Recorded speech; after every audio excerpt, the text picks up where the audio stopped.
What's up, guys? My name is Houston Manning, I'm Seda. and today we'll be talking about the differences in communication within American baseball and Japanese baseball. So, Seda, we're excited to have you here. Let's start at the beginning. Seda, thank you for coming out today. Oh, thanks for having me. So, what was your experiences like early on into your baseball career? So my early memories of baseball in the United States are very characterized by direct and conversational approach to communication. Coaches would explain things and they'd often follow up with questions like, does that make sense? Or you got anything I need to clarify with about a certain drill? And the players were genuinely encouraged to speak up if they didn't understand something, or even if they had an idea about how to approach a play. There was a lot of verbal encouragement, like high fives, playful banter, a lot of good jobs, good job executing the bunt and whatnot. And that comes from both the teammates and the coaches. If a coach needed to correct you on your swing or your fielding, they just pull you aside for a quick chat, or they just, might just shout from the dugout. But the feedback that you get was almost always immediate and very clear. Just felt very open. Okay. Immediate and very clear. So that's a really interesting baseline. When you first made the move from Japan to America, what was your initial or perhaps even jarring impression of the communication style within the American baseball teams, particularly between players and coaches?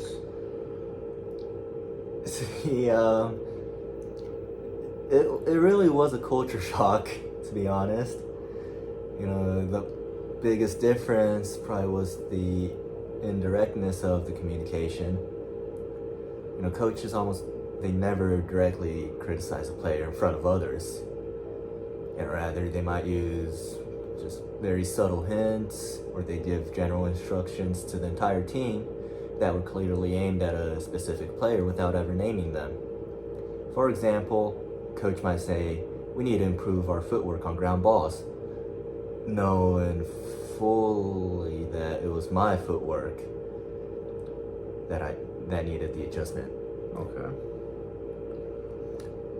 Another common approach was to talk to a team captain or, an older player, like a senior. Now, is that something that you could do just regularly throughout a practice, go up to an older player or a coach in Japan?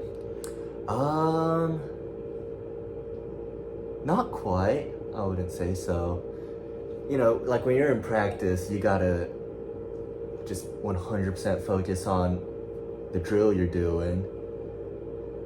Yeah, I mean, our practice here at Transy, it's mostly if you're feeling a certain way in the middle of a drill, we can stop, call each other out. Mm-hmm. Our coach allows that, so that's just very different. I'd like to play a couple games in Japan if I was good enough, but fortunately I'm not. Only Seda is. Yeah, I mean, when we take grounders at the beginning of practice off the machine, usually you have some time, in between each rep to talk about whatever techniques you're working on, how another person might specifically do a drill. But, in Japan, it's very fast paced too, so you don't really have time to do that anyways. If you were to have time, it'd be when you have a water break or something like that. Okay. So, here in America, seniority is a huge part of the baseball program, baseball team. Do you feel as if it is a bigger role in Japan or lesser of a role? I think it's a lot bigger of a role. Japan's all about respecting those who are older than you, and that includes baseball as well. Back then it used to be a lot worse. Like, you'd have players living in the dorms. Now, I'm going to use high school baseball as an example. In high school, you have 3 years in Japan. So the first years, the freshmen would, in extreme cases, have to wake up before the seniors, and you'd have to turn off their alarm clock right before it rings. Otherwise, they might wake up pissed about the fact that this alarm clock woke them up. Which, I'm sure all of us have gotten angry at our alarm clocks before, myself included. Also, like, if they don't like a certain food that they're served, the freshmen are expected to, like, modify it in a way to their liking. Okay. And those are just some extreme cases. And that's not even professional ball over there, right? No. Okay. This Because, is high school. often in the MLB, you'll see, like, rookies get messed with by the veterans or something. So it's kind of like the same type of deal going on there.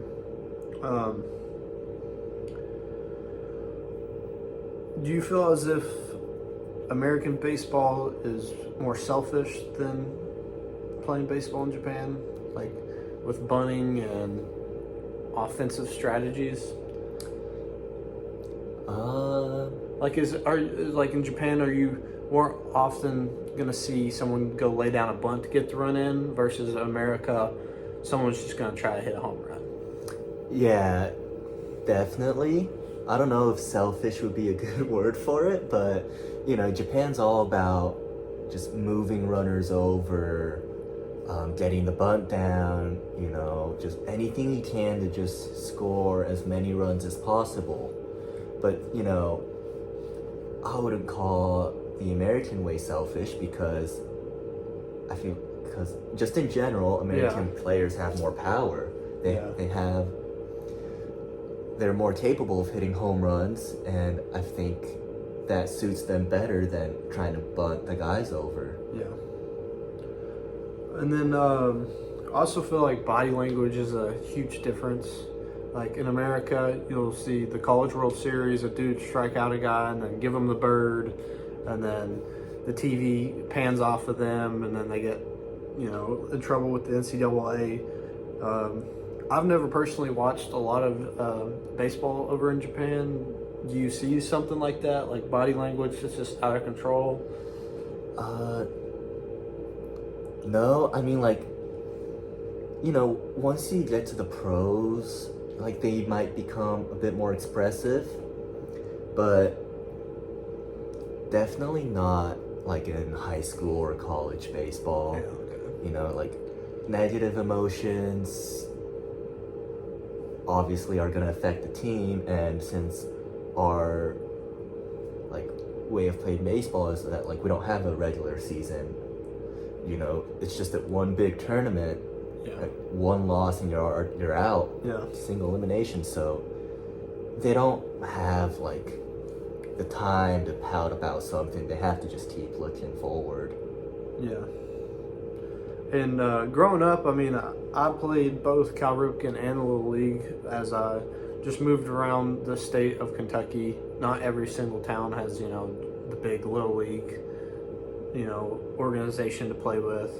But growing up, it was very cool to see, like, the Little League World Series, of how, all these countries could come to one spot in America and play against each other. What was your upbringing in baseball? Did you play Little League, a travel ball team? Yeah, I played Little League, Play Little League. And Did you ever get close to going to the World Series? The regions was the closest I got, for sure, but then... Because, it's a lot different. Japan only gets to send one team over, and America gets to send... How many regional teams is there? Yeah, there's a lot. So, if you're from Japan, you really only get one shot out of the whole country to make it. Yeah. But yeah, like, there's no... You said travel ball. Like, I've played travel ball out here before, but, like, in Japan, there's no really such thing as travel ball, because baseball is year-round. From middle school, high school, college, because they don't have a limit on how much you can practice, like, the NCAA might here. So, they're just able to practice all year round. Like the best schools, like my friend told me, like his school only had 2 breaks, which was New Year's Day and I can't remember the other one. It was like New Year's Eve and New Year's Day was the only one. Not even like a holiday. That's the only time they got off. That's Nope. yeah. Just practice every day. Now, do you feel like there's more cultural empathy in American baseball or Japanese baseball? Like, do you feel as if a coach is going to come up to you and like be more honest with you and be more stern about it in America or Japan? I think I want to say Japan.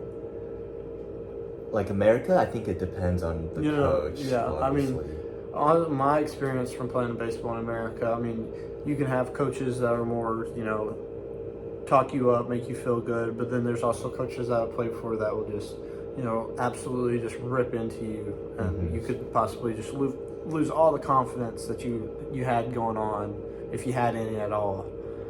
Yeah. No, like, because Japan, like, high school or college, maybe not as much in the pros, but like especially high school because it's so big over there.